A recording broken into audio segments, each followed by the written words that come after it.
एक गांव में आ गए कथा करने के लिए और गांव वालों से कहा भैया हम कथा कर लें। तो बोले महाराज हम पे तो फुर्सत इतना है, तुम करना चाहो तो कर लो, भागवत को हम मना नहीं करेंगे।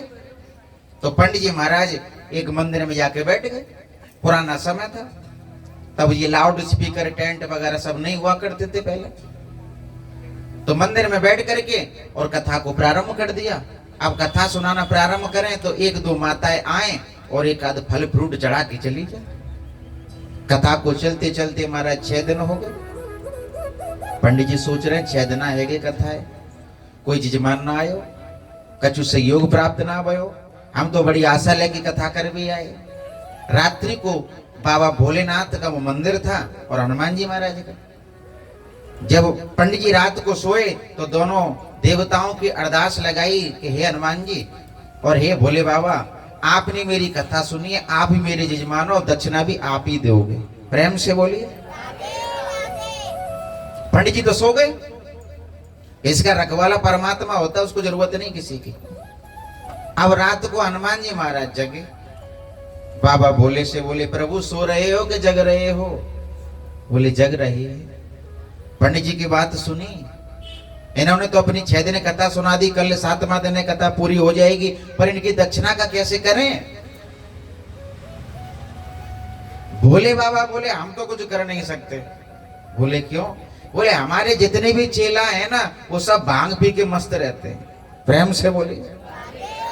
परंतु हनुमान जी तुम्हारे चेला बड़े मोटे मोटे भंडारा कराते हैं। हनुमान जी के चेला बड़ा पैसे वाले होते हैं, है ना? विश्वास न हो तो सालासर जाके देख लेना। प्रेम से बोली। तो बोले महाराज आप ही कुछ करो। बोले ठीक है, कल हम 5100 रुपए से इनकी विदाई करवा देंगे। वो उस जमाने की बात थी जिस जमाने में 5100 रुपए 5 लाख के बराबर होते थे। प्रेम से बोले। पंडित जी जगे, पूजा पाठ करी और 7वें दिन की कथा प्रारंभ कर दी। पंडित जी जब पूजा कर रहे थे तो एक सेठ आ गए। अब सेठ ने रात को हनुमान जी की बात सुन ली थी कि हनुमान जी महाराज कह रहे थे कि पंडित जी को 5100 रुपए देंगे। तो सेठ ने आकर के पंडित जी से सौदा कर लिया। बोले महाराज आपके पास कितना पैसा इकट्ठा हो गया? बोले 2-4 चवन्नी अठन्नी आई है, ले लो इनको। प्रेम से बोले। बोले नहीं महाराज मैं सोच रहा था आपकी विदाई करूं, बड़ी कृपा होगी जजमान। बोले कि मैं आपकी 3100 रुपए से विदाई करूंगा। पंडित जी को क्या पता 51 में बात सेट हो गई है। प्रेम से बोली। पंडित जी बड़े खुश हुए, 3100 मिले तो बहुत। अब तो महाराज 7वें दिन की कथा शुरू हो गई, पूरी भी हो गई, आरती भी हो गई, सारे काम हो गए, पर सेठ जी वो 3100 रुपए लेके नहीं आए। और पंडित जी बार बार देखे, लाला बुलाओ सेठ जी को, लाला बुलाओ सेठ जी को। सेठ जी आए, बोले थोड़ी देर और रुको, अभी आ रहे अभी आ रहे अभी आ रहे। पंडित जी बोले शाम हो गई, कब तक कथा करूं, अब तो वेट करो। बोले अभी आयो 5 मिनट में। मंदिर में हनुमान जी के पास गए और ऐसे हाथ किया। बोले प्रभु शर्म नहीं आती? आजकल के इंसान झूठ बोलते हैं तो बोलते हैं, पर आप तो भगवान होकर के झूठ बोलते हो। हनुमान जी प्रकट हो गए। सेठ हमने क्या झूठ बोला? बोले आपने कहा था ना कि 5100 रुपए सेठ जी को दिलवाएंगे। बोले हाँ कहा था। हमने ये नहीं कहा था कि हम देंगे, हमने कहा था दिलवाएंगे। सेठ बोला कौन देगा? बोले तू पंच बन के आयो, तू ही देगो। प्रेम से बोलिए। तुमने किया ना पंडित जी से सौदा, अब तुम्हें ही दोगे। बोले मैं तो नहीं देता हूं। तो सेठ जी ने हाथ ऐसे किए ना, तो हाथ ऐसे नहीं हुए, जो सीधे रह गए। बोले महाराज ये क्या चक्कर है, मेरा हाथ क्यों ना मोड़ रहे हो? बोले जब तक पंडित जी को 5100 रुपए नहीं ला के देगा तेरा हाथ नहीं मोड़ेगा। प्रेम से बोलिए। अब तो दौड़ा दौड़ा घर गया और घरवाली से जाके पैसा लाया, महाराज को भेंट किया, हाथ सही हो गया। तो कहने का अर्थ है कि भगवान देते नहीं है, वो तो किसी न किसी को भेजते हैं, उससे दिलवाते हैं। प्रेम से बोलिए। तो आज भगवान का पहला विवाह रुक्मिणी मैया के साथ हुआ। और विवाह कितने होने? 16,108।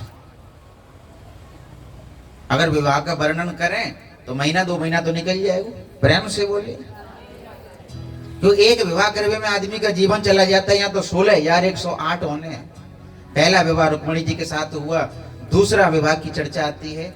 एक राजा था सत्यजीत। सत्यजीत राजा जिसके पास सोने की मणि थी। और उस मणि में से रोज 1.25 मन सोना निकलता था। द्वारकानाथ ने उसको दरबार में बुलाया और कहा भैया इस मणि को हमें दान कर दो, हम प्रजा की भलाई के लिए खर्च करेंगे, इतने सोने का तुम क्या करोगे? बोले नहीं मैं अपनी मणि नहीं दूंगा। अब हुआ क्या, कुछ समय बीत जाने के बाद सत्यजीत का जो छोटा भाई था ना, वो उस मणि को पहन के शिकार करने जंगल गया। और महाराज जंगल में एक शेर की शिकार कर रहे थे, तभी शेर ने सत्यजीत के छोटे भाई को मार दिया।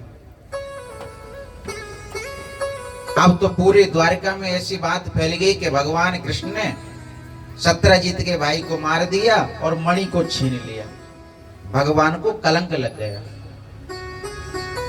अब जब बात फैली तो चर्चा भगवान के पास पहुंची। गुप्तचरों ने बताया ऐसी ऐसी चर्चा प्रजा में हो रही है। तो भगवान ने कहा हमने तो कोई पाप नहीं किया, किसी को मारा भी नहीं, फिर हमारी निंदा क्यों हो रही है? बोले तुमने चौथ का चंद्रमा देखा होगा इसलिए तुम्हें कलंक लग गया। प्रेम से बोलिए।